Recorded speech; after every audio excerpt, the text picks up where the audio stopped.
각자의 자리에서 주의 나라 이루며 살아갑시다. 오늘 저에게 주신 하나님 말씀은 마태복음 13장 31절부터 33절까지입니다. 마태복음 13장.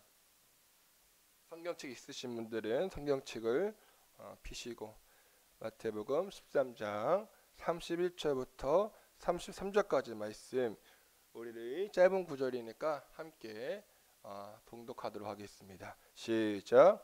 또 비유를 들어 이르시되 천국은 마치 사람이 자기 밭에 갖다 심은 겨자씨 하늘 같으니 이는 모든 씨보다 작은 것이로되 자란 후에는 풀보다 커서 나무가 되매 공중의 새들이 와서 그 가지에 깃들이니라. 또 비유를 말씀하시되 천국은 마치 여자가 가루 서말 속에 갖다 넣어 전부 부풀게 한 누룩과 같으니라. 아멘.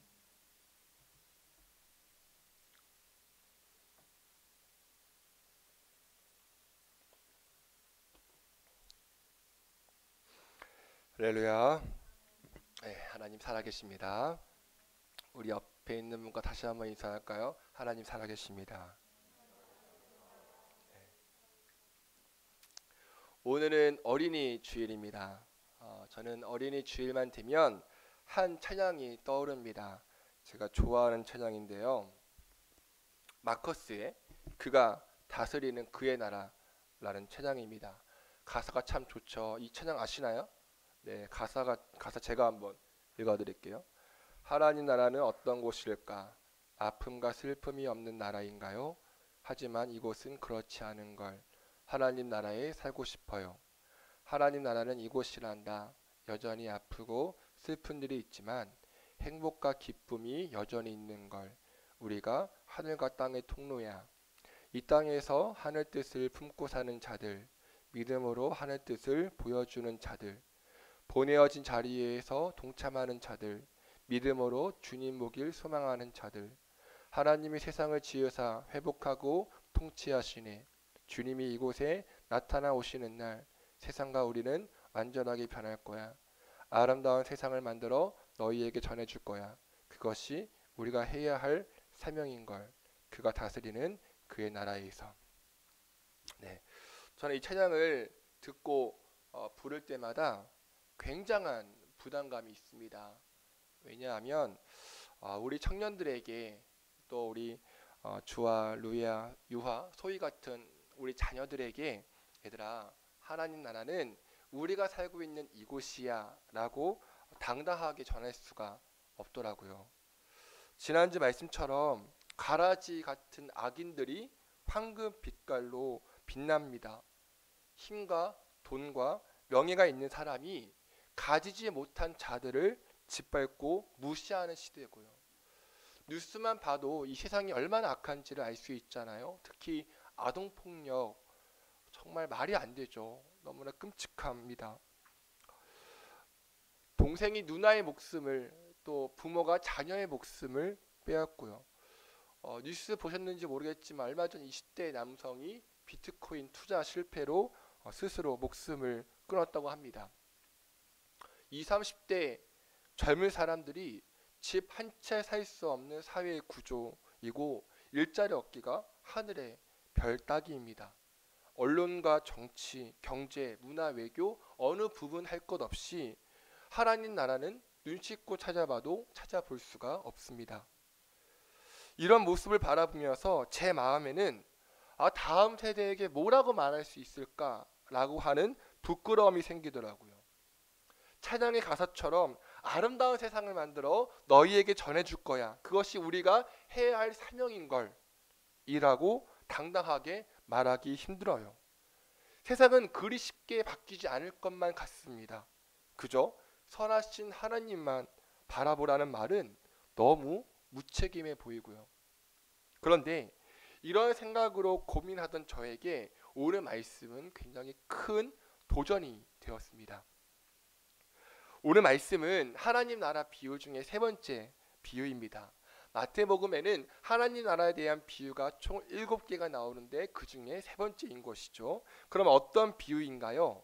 겨자씨와 누룩 비유입니다. 주목할 것은 이 겨자씨와 누룩 비유가 가라지 비유 다음에 나온다는 것이에요.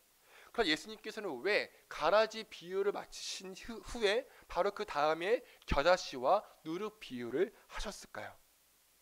먼저 겨자씨와 누룩 비유가 어떤 내용인지부터 알아보죠. 겨자씨와 누룩 비유 굉장히 쉽습니다. 여러분 혹시 겨자씨 보신 적 있으신가요? 겨자씨는 이 그림에 나온 것처럼 배춧가의 식물인데요. 맵고 향기로워서 양념이나 또 약재로 쓰인다고 하네요. 이 겨자씨는 씨앗 중에 굉장히 작습니다. 지름이 1mm 정도밖에 안 돼요.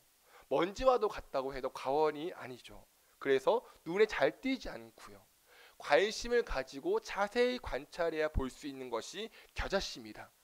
하지만 다 자라면, 이 자그마한 씨앗이 다 자라면 2m, 3m 정도의 크기로 그 관목으로 자랍니다. 어떤 풀보다 크죠. 공중에 새들이 와서 그 가지에 깃들 만큼 큰 식물이 됩니다. 누룩 또한 마찬가지예요. 누룩은 반죽이나 액체를 발효시키기 위해 만든 물질인데요. 빵 만들 때 누룩을 밀가루 반죽에 넣으면 그것이 끓어올라서 빵을 부풀게 만듭니다. 그리고 그 큰 빵을 여러 사람이 함께 나누어 먹죠. 자, 그렇다면 겨자씨와 누룩의 공통점 무엇인가요? 작다는 거죠. 네. 하지만 그 작은 것이 점점 커집니다. 몇십 배 이상으로요. 이것이 둘의 공통점이죠. 그럼 천국은 겨자씨와 누룩과 같다라는 말은 어떤 의미인가요? 하나님 나라의 시작은 눈에 띄지 않을 만큼 작고 미미하지만 점점 커지고 점점 확장되어진다는 의미입니다. 하나님 나라에는 생명과 운동력과 확산력이 있다는 거예요. 결국 새들이 겨자나무에 깃들이고 여러 사람이 빵을 나누어 먹는 것처럼 하나님 나라를 경험한 사람들은 은혜와 평강을 누리게 됩니다. 여러분, 이 땅에 오신 예수님은 베들레헴의 아주 작은 마구간에서 태어난 목수의 아들이었습니다. 목수의 아들, 정말 하찮은 지위와 신분이었죠. 그때 당시에는요. 물론 예수님을 따랐던 많은 무리들이 있었지만 힘과 권력을 지닌 바리새인과 유대인들은 예수님을 무시했습니다. 예수님께서 부르신 12명의 제자 또한 볼품 없었죠. 보잘것 없었습니다. 하지만 그 이후 어떻게 되었나요? 요새 나랏밥에서 사도행전 말씀을 계속 나누고 있는 것처럼 예수 그리스도의 복음이 예루살렘을 넘어 유대를 넘어 사마리아를 넘어 땅끝까지 전파됩니다. 볼품없던 제자들이 성령님과 함께하며 권능 있는 말씀을 선포하고 병을 치료하고 귀신을 내쫓는 놀라운 기적을 일으키죠. 초대교회의 든든한 반석을 세웁니다.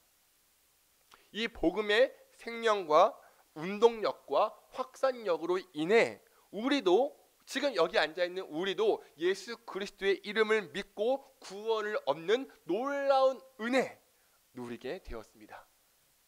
예수님이라는 나무 그늘 밑에서 쉼을 얻고 예수님이라는 생명의 빵을 먹게 되었죠. 그럼 질문입니다. 이 복음은 지금도 생명력이 있나요? 운동력이 있나요?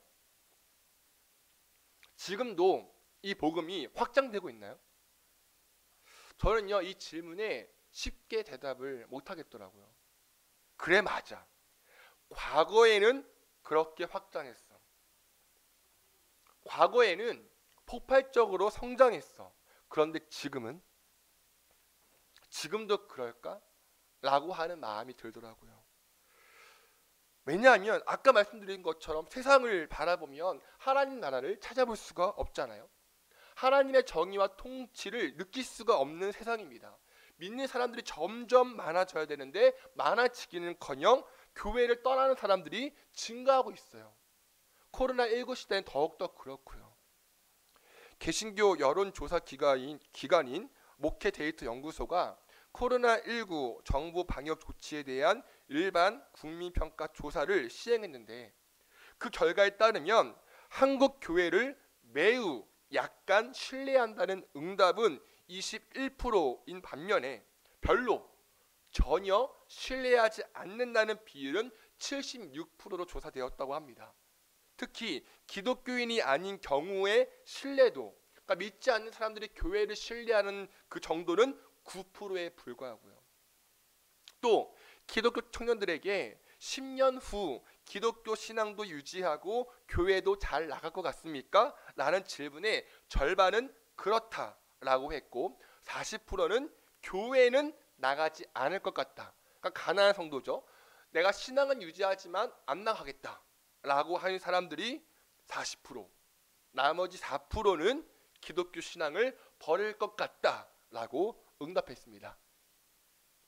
이러한 조사 결과를 보고 그냥 지나가는 이야기야, 금방 마음이 바뀔 거야 라고 판단하기에는 조심스럽습니다. 여러분들 어떠신가요?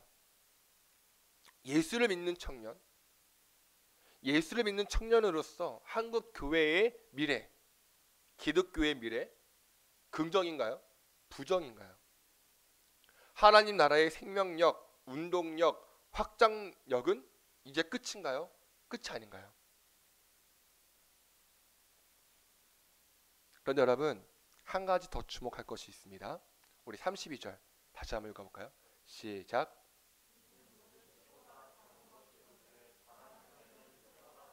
나무가 되매 공중의 새들이 와서 그 가지에 깃들을 이느니라. 아멘. 자, 잘 보세요. 이 말씀과 비교되는 말씀이 있어요. 에스겔 17장 23절입니다. 이 말씀도 읽어보죠. 시작. 이스라엘 높은 산에 심으리니 그 가지가 무성하고 열매를 맺어서 아름다운 백향목이 될 것이요 각종 새가 그 아래에 깃들이며 그 가지 그늘에 살리라. 자, 여기서 나오는 나무 이름이 뭐죠? 네, 어떻게 알았어요? 어떻게 알았어요? 여러분, 백향목은요. 여러분 피곤한 거 다 졸리신 거 이해하는데 잘 따라와 주세요. 자, 백향목은요 2000년이나 3000년이 된 것들이 있어서 수목의 왕이라고 불립니다. 뿌리는 이 지상의 높이만큼 깊이 들어가서 절대 뽑히지 않는 나무이고요. 최대 40m까지 자란답니다. 재질이 단단하고 물에 강해서 솔로몬이 성전을 지을 때 사용된 나무였죠. 그래서 성경에서의 백향목은 힘찬 기상과 아름다움을 상징합니다. 또 장엄함과 힘과 번영을 상징하죠. 그럼 여러분, 예수님께서 천국을 비유하실 때에 천국은 말이야 백향목과 같아 라고 해야 맞지 않나요? 얘들아, 천국은 결코 뽑히지 않아. 엄청 단단해 강한 곳이야. 힘찬 기상과 아름다움이 있어. 장엄함과 힘과 번영이 있는 곳이야 라고 설교해야 맞지 않나요? 바로 여기에 함정이 있는 것입니다. 이스라엘 백성들이 로마에 대한 승리와 해방을 꿈꾸었던 것처럼 교회는 여전히 백향목을 꿈꿉니다. 예전에 사람들이 교회로 막 우르르 몰려들었을 때의 영광과 부흥과 번영이 천국이라고 착각을 해요. 교회는 커져야 합니다. 사람들이 많아져야 됩니다. 백향목같이 힘찬 기상과 아름다움이 있어야 합니다라고요. 수목의 왕 백향목처럼 왕이 되려고 합니다. 더 커지려고 합니다. 하지만 결국 그 결과 무엇인가요? 교회에 대한 신뢰도가 20%에 불과합니다. 기독교 청년들의 40%가 교회를 나가지 않겠다고 합니다. 4%는 믿음을 버리겠대요. 그런데 교회는 여전히 백향목이 되려고 합니다. 백향목으로 솔로몬의 성전을 지었던 그때를 그리워합니다. 하지만 여러분, 우리는 기억해야 합니다. 예수님께서는 천국을 백향목에 비유하지 않으셨습니다. 예수님께서는 작디 작은 겨자씨가 천국과 같다라고 말씀하십니다. 작고 작은 누룩에 비유하세요. 이것은 무엇을 말합니까? 하나님 나라를 품고 있는 사람들의 작은 실천이 중요하다는 것이에요. 누군가가 겨자씨를 땅에 심은 것처럼 누군가가 누룩을 반죽에 넣은 것처럼 그 누군가가 내가 되어서 하나님 나라의 뜻을 실천하는 그 자체가 하나님 나라인 것을 믿으시기 바랍니다. 물론 그 작은 실천은 눈에 보이지 않을 수 있어요. 세상 사람들이 보기에 하찮을 수 있고 백향목을 꿈꾸는 사람들에게 무시당할 수 있습니다. 가라지 같은 사람들이 그것을 멸시할 수 있고요. 하지만 자라게 하시고 거두게 하시는 분은 오직 하나님이십니다.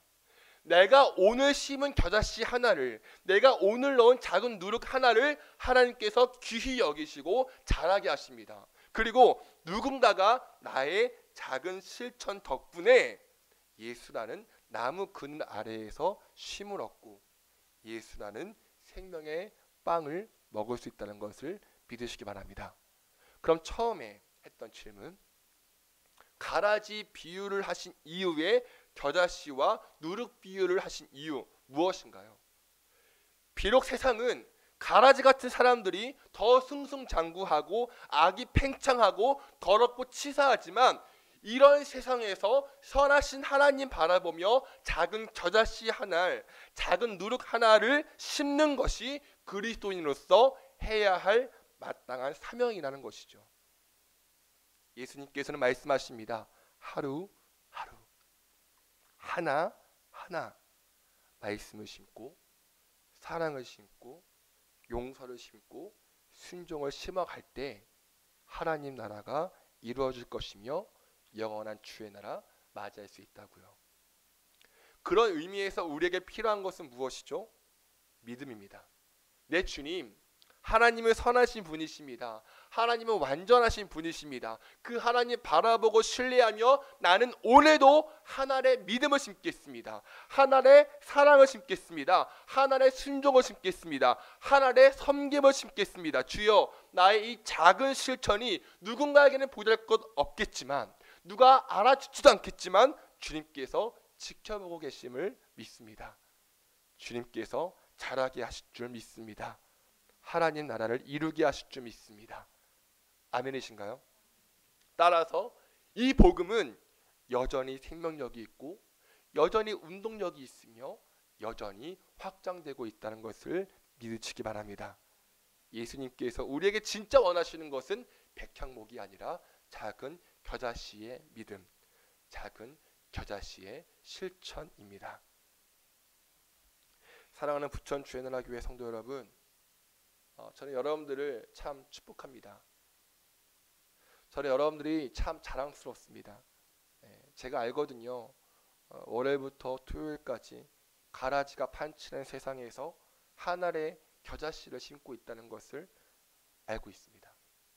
넘어질 때도 있고 쓰러질 때도 있지만 그럼에도 불구하고 하나님 나라의 겨자씨를 심고 있다는 것을 알아요. 그것이 때로 눈물에 씌일 때도 있고요. 여러분, 겨자씨를 심는 것이 당장 결과가 나오지 않을 수도 있습니다.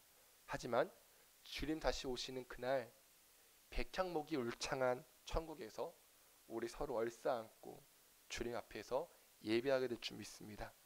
그날을 기대하고 소망하며 오늘도 내일도 복음의 생명이 담겨있는 겨자씨를 심기를 간절히 축원합니다. 우리 지금은요, 아까 말씀드렸던 그가 다스리는 그의 나라 라는 찬양을 함께 들어볼 텐데요. 가사 아시는 분들은 조용히 따라 불러도 좋고 눈을 감고 들어도 좋습니다. 오늘 선포된 말씀과 함께 묵상하며 찬양 들어보겠습니다. 불 좀 꺼주시겠어요?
말씀을 정리합니다. 여러분, 하나님 나라는 이미 왔으나 아직 오지 않았습니다.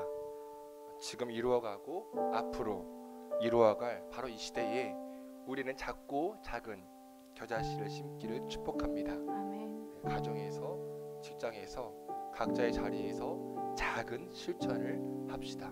아멘. 하늘 뜻을 품고 살아갑시다. 믿음으로 하늘 뜻을 보여줍시다. 아멘. 보내어진 자리에서 주의 나라 이루어갑시다. 아멘. 그리고 다음 세대에게, 우리 아이들에게 오늘 하나님 나라를 당당하게 소개하는 저와 여러분 되시길 축복합니다. 아멘. 우리 함께 이러한 소망과 결단으로 자리에 일어나서 함께 찬양하시겠습니다. 이곳에 임하신 하나님 나라, 가난한 마음으로 바라보리라. 먼저 그 나라 그 뜻 구하며 나의 삶 드리리. 주님이 맡기신 하나님 나라, 믿음의 눈으로 바라보리라. 하늘의 뜻이 이 땅 가운데 완성될 그날까지 믿음다 하여, 믿음다 하여 그 위에 서리라. 하나님의 나라는 무너지지 않으리.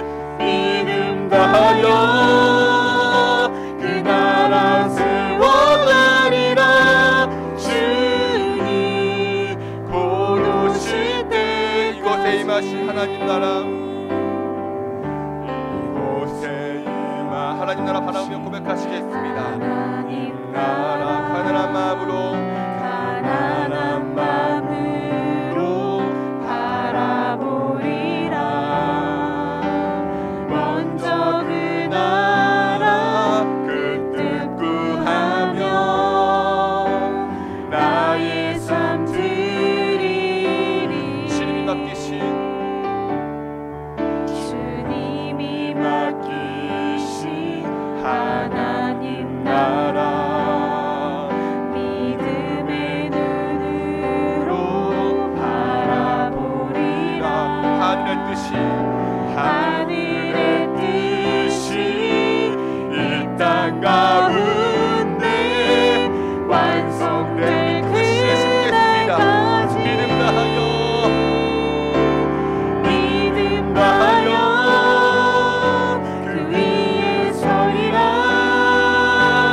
하나님의 나라는 무너지지 않으리.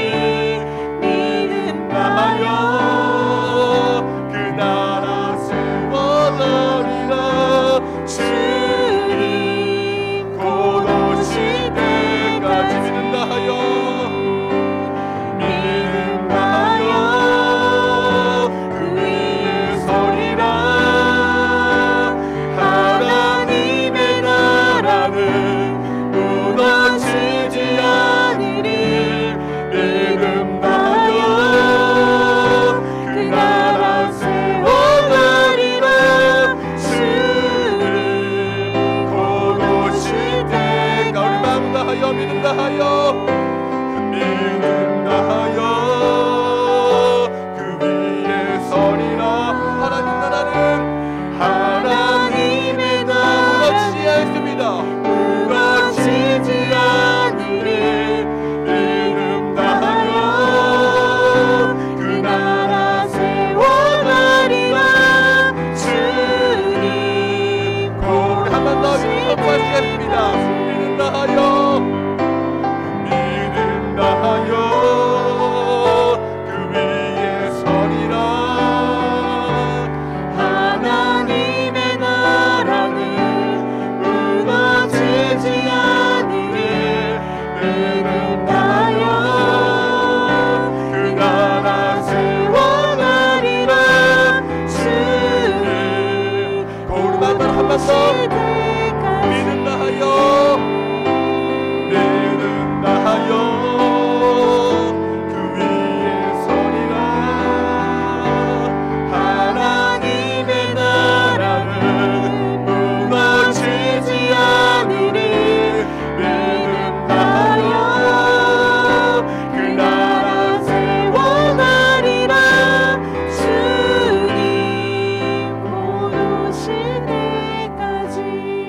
먼저 기도할 때 하나님, 우리가 살고 있는 이 세상은 가라지 같은 사람들, 악인들이 더 승승장구하지만 너무나 악하고 음란하지만 선하신 하나님을 믿고 그 믿음으로 작은 겨자씨 하나를 심겠습니다. 아멘. 가정과 직장에서 내가 있는 그 자리에서 부모에게, 자녀에게, 남편에게, 아내에게, 친구에게, 직장 동료에게 작은 실천을 하겠습니다.